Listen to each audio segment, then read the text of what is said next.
Bismillahirrahmanirrahim. Alhamdulillahirabbil alamin wassalatu wassalamu ala sayyidil awwalina wal akhirina Muhammadin wa ala alihi wa sahbihi ajma'in. Wa ba'du. Inna salat tarawih yang dirahmati Allah Subhanahu wa taala. Kembali pada malam hari ini kita lanjutkan kajian kita tentang akhlak ahli Al-Quran.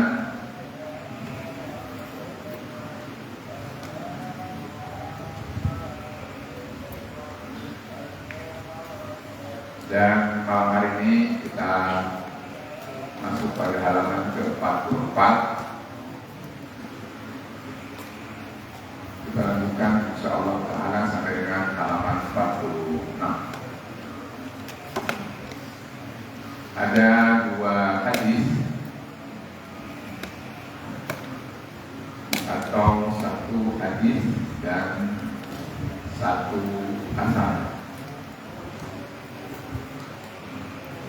Asar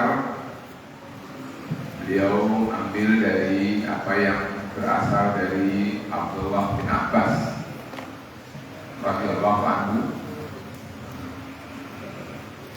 diriwayatkan oleh Imam Ibnu Abi Syaibah di dalam al-Musannafnya, dan kita akan dahulukan sesuai dengan waktu yang ada pada kita, hanya satu hadis saja, yaitu hadis yang diriwayatkan oleh Imam Muslim di dalam sahihnya. Ya, kata beliau,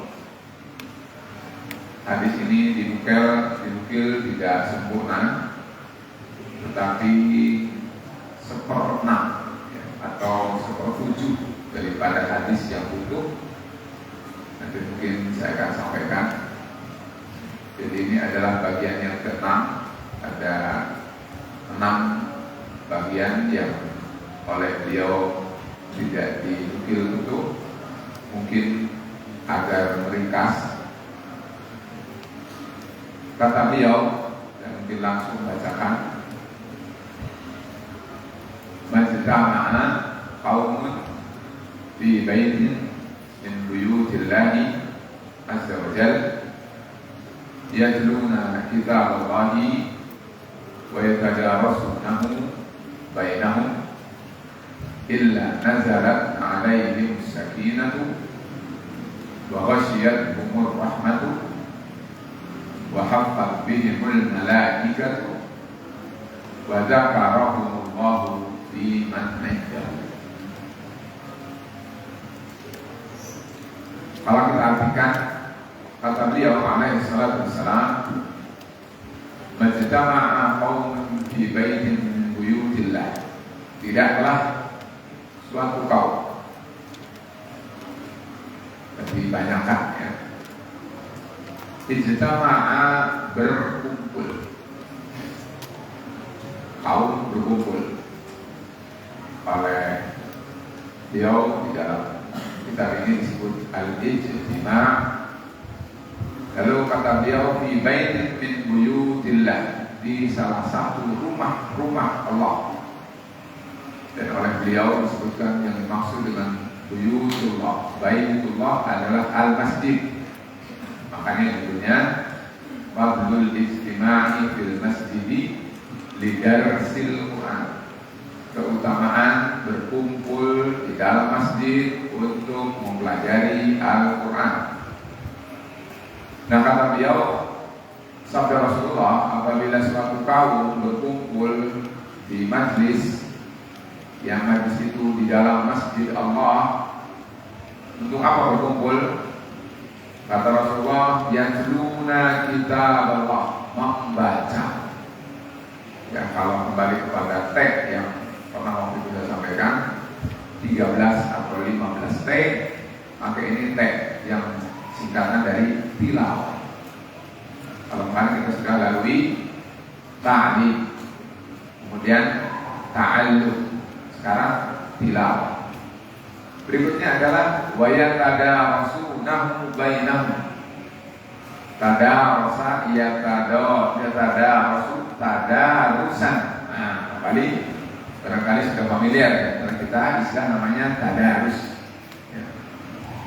Tadarusan, ya, kalau dalam bahasa Arab itu adalah masdar karena kita mansub, tapi tadarusan dalam bahasa Arab sebetulnya dalam bahasa Indonesia berasal dari kata tadarus, lalu diakhiri dengan an, jadi tadarus maksudnya bertadarus.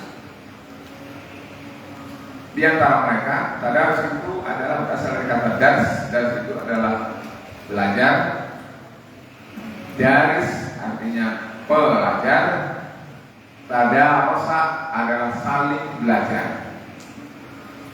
Karena yang berkumpul adalah banyak orang dan yang belajar bukan satu orang, tetapi bahkan satu sama lain saling belajar, maka dalam bahasa Arab disebut tadarasa. Ya tadarasa karena banyak maka kaum banyak, maka disebutnya ya tadarasuna. Jadi tidaklah satu kaum melakukan tilawah Al-Quran, melakukan tadarus terhadap Al-Quran di rumah Allah, di masjid Allah. Nah, sekarang keutamanya, apa keutamanya? Kata beliau sallallahu alaihi wasallam yang pertama, illa nazalat alaihi sakinah.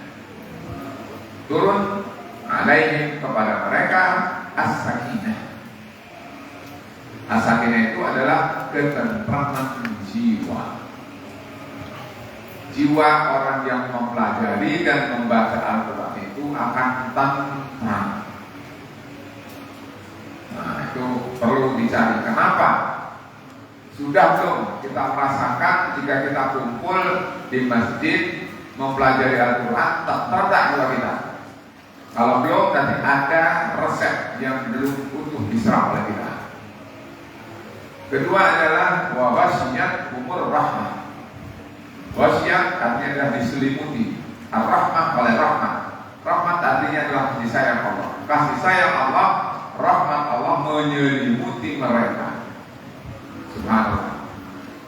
Yang ketiga adalah wahafat bihimul malaika. Hafat artinya adalah dikelilingi, dikerumuni oleh malaikat. Tentu kita tidak bisa melihat mereka karena malaikat adalah makhluk gaib. Tetapi yakinlah karena hadisnya sahih diriwayatkan oleh Imam Muslim. Maka benar insyaallah berasal dari Rasulullah SAW, dan kalau benar berasal dari Rasulullah berarti benar pula kejadiannya. Malaikat setiap ada majlis di sana dilakukan tilawah Al-Quran dan tadarus Al-Quran, malaikat menyelimuti, mengelilingi, mengerumuni mereka. Wa dzakarahumullahu biman indah. Bahkan bukan hanya itu, bahkan lebih luar biasanya adalah bahwa Allah banggakan, disebut-sebutnya tentang kegiatan kita, pekerjaan kita, tilawah Al-Quran dan tadarus terhadap Al-Quran itu oleh Allah di hadapan para malaikatnya di arsy. Subhanallah. Kalau bahasa kitanya itu, lihat tuh, ya, hamba-hamba Allah Subhanahu wa Ta'ala, mereka dengan penuh keyakinan, mereka dengan penuh keimanan berkumpul, berkerumun di masjid membaca firman-firman Allah, mempelajari apa yang terdapat dalam firman-firman Allah. Nah, para jemaah sekalian, ini adalah sesuatu yang sangat-sangat mulia tentunya. Oleh karena itu, maka kita harus minimal sentuh apa yang dimaksud dengan tadarus, apa yang disebut dengan tilawah. Para sekalian, tentu yang harus kita pahami adalah tilawah itu membaca. Dan dalam Al-Quran Allah Subhanahu wa Ta'ala memerintahkan kepada Muhammad Rasulullah SAW. Kata Allah, perintah kepada Rasulullah, utlu ma uhiya ilaika minal kitab. Bacalah oleh kamu apa yang diwahyukan kepada berupa Alkitab.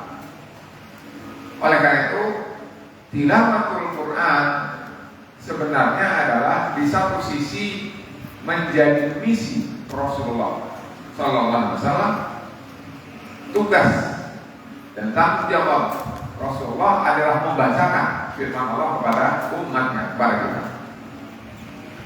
Sekarang Rasulullah sudah tidak ada, berarti pewarisnya yaitu siapa? Para ulama. Karena apa? Para ulama itu pewaris para nabi. Al-ulama warasatul anbiya. Oleh karena itu para ulama harus sesering sebanyak mungkin membacakan firman Allah kepada umatnya. Jadi kalau menurut pandangan dan pemahaman saya bahwa ulama itu kalau berada di forum umum di depan umat sebanyak mungkin sampaikan firman Allah. Jangan pemikirannya. Kalau pemikirannya bisa benar bisa salah. Tapi kalau firman Allah pasti benar. Oleh karena itu perbanyak firman Allahnya supaya umat banyak mendengar, sering mendengar, bahkan berkali-kali mendengar, dan akhirnya insya Allah Ta'ala ingat, nempel, dicapkan, bahkan berada di dalam lubuk hati mereka, dan setelah itu tentu akan menjadi pelajaran yang sangat berharga. Bapak sekalian, jadi yang pertama adalah diperlukan satu pengetahuan bahwa berkerumun, berkumpul, bermajlis di rumah Allah Subhanahu wa Ta'ala untuk mempelajari Al-Quran itu adalah keutamaan yang besar. Itu ilmu, bagaimana kita dengar tadi Rasul Sallallahu Alaihi Wasallam kabar kepada kita dia. Kedua, setelah kita tahu ilmunya begitu, sadar dong, tumbuhkan spirit kita, semangat kita. Apa yang membuat kita malas untuk berkumpul di masjid? Sering-seringlah datang ke masjid, berkumpullah untuk membaca Al-Quran. Kenapa malas? Nah ini, kalau kita malas, kalau kita jarang ke masjid, jarang berkumpul untuk mempelajari ayat dan firman Allah, berarti jangan-jangan hadis ini belum sampai. Jangan-jangan belum dipahami hadis ini. Jangan-jangan belum disadari pentingnya keutamaan yang terkandung dalam hadis ini sebagaimana disampaikan, dijanjikan oleh Rasulullah SAW. Oleh karena itu yang kedua, tumbuhkan kesadaran. Ternyata tidak sia-sia duduk di masjid itu. Karena apa? Karena tadi sakinah turun, rahmah turun, malaikat menyelimuti, Allah bangga, masya Allah. Karena itu kalau orang sadar ini, insya Allah Ta'ala dia akan datang ke masjid, ke majlis untuk mempelajari Al-Quran. Kemudian yang ketiga adalah tingkatkan kemampuan kita untuk bisa terampil benar, lancar membaca Al-Quran. Jadi karena dia adalah ada tilawah dan ada tadarus, maka setiap orang yang hadir di majelis itu harus saling bisa baca Quran. Bahkan kalau ada terindikasi jamaah yang belum bisa pakai baca Quran, harus didata, harus diinventarisir, kemudian ditawarkan, diberi kesempatan untuk bisa baca Quran.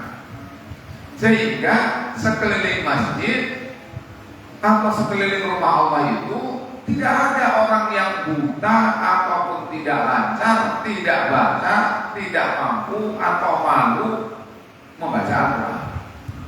Ini adalah berikutnya yang ketiga, yang penting untuk diperhatikan. Tumbuhkan kemampuan supaya kita mampu membaca Al-Quran. Keempatnya adalah lakukan bergantian. Namanya juga tadarus. Berarti satu sama lain bergilir. Kalau yang hadir 50 orang, ya harus bergilir. Pulang nomor 1 sekarang, sebentar pulang nomor 2, sampai akhirnya nomor 50. Semua peserta yang hadir harus kebagian membaca, kebagian mempelajari Al-Quran, sehingga sama-sama belajar dan akhirnya adalah sama-sama mampu, sama-sama sama-sama terampil, sama-sama bisa, sama-sama mengerti, sama-sama memahami, dan insya Allah Ta'ala bersama-sama pula dalam mengamalkan apa isi dan kandungan Al-Quran. Kalau tidak paham bertanya, kalau ragu tanya, kalau tidak bisa diluruskan, kalau tidak lancar diberi kesempatan untuk lancar, dan seterusnya, sehingga umat ini tidak buta terhadap Al-Quran, tidak bosan dengan Al-Quran, tidak jemu dengan Al-Quran, bahkan tertarik cinta dengan Al-Quran, dan bahkan merasa bertanggung jawab untuk bisa mengamalkan Al-Quran, dan setelah itu mengajak orang lain sama bahagia dan senangnya ketika dia bisa baca Al-Quran. Jadi para sekalian, ini adalah keutamaan yang Rasulullah sampaikan, yang Allah tawarkan kepada kita. Tinggal di mana letak keimanan kita. Kalau kita yakin, maka marilah kita hidupkan. Oleh karena itu sejak Ramadan ini dan seterusnya, semestinya setiap kita bergairah untuk kumpul hadir di majlis, di masjid, yang di sana dibacakan, dipelajari, saling belajar tentang Al-Qur'anul Karim. Demikian, mudah-mudahan Allah Subhanahu wa Ta'ala memberikan kemudahan kepada kita untuk melangkahkan kaki ke masjid, belajar Al-Quran, tadabbur Al-Quran, dan mudah-mudahan kita dimudahkan untuk mengamalkan dan memperoleh keutamaan yang besar dari Allah Subhanahu wa Ta'ala. Demikian, mudah-mudahan bermanfaat. Wabillahi taufiq wal hidayah. Wassalamualaikum warahmatullahi wabarakatuh.